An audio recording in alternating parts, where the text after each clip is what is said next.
जय भोलेनाथ, जय शिव शंकर, जय नंदी महाराज। प्रिय भक्तों, आपका स्वागत है इस पावन कथा में जहां हम जानेंगे नंदी महाराज के दिव्य जीवन का वह प्रसंग जिसने उन्हें शिव जी का वाहन और गणों का प्रमुख बना दिया। बहुत समय पहले शिलाद ऋषि नाम के एक महान तपस्वी थे। उन्होंने संतान प्राप्ति के लिए कठोर तप किया। वर्षों तक उन्होंने केवल शिव नाम का जप किया। उनकी तपस्या से प्रसन्न होकर भगवान शिव प्रकट हुए और बोले कि मैं स्वयं तुम्हारे घर पुत्र रूप में जन्म लूंगा। समय बीता और एक दिव्य तेज से युक्त बालक का जन्म हुआ। उसका नाम रखा गया नंदी। जन्म से ही नंदी असाधारण थे। वे खेल कूद में नहीं बल्कि ध्यान और जप में आनंद पाते थे।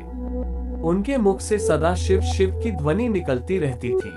जब नंदी थोड़े बड़े हुए तब कुछ ऋषि आश्रम में आए। उन्होंने दिव्य दृष्टि से देखा और शिलाद ऋषि से कहा कि यह बालक अल्पायु है। ये सुनकर पिता चिंतित हुए पर नंदी शांत रहे।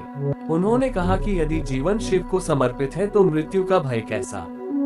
नंदी वन में गए और घोर तपस्या आरंभ की। वर्षा, धूप और शीत सब सहते हुए वे अचल बैठकर शिव नाम का जप करते रहे। उनकी भक्ति इतनी प्रबल थी कि देवता भी चकित हो गए। अंत में कैलाशपति शिव माता पार्वती के साथ प्रकट हुए।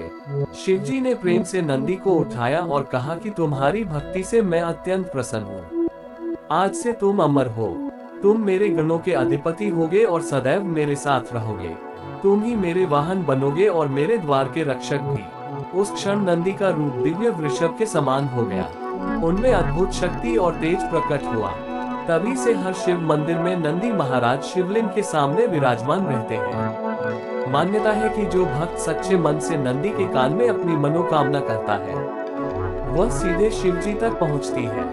नंदी केवल वाहन नहीं है, वे भक्ति, निष्ठा, सेवा और समर्पण के प्रतीक है। जो शिव का है वही नंदी का है और जो नंदी का है वह शिव का है। बोलिए नंदी महाराज की जय।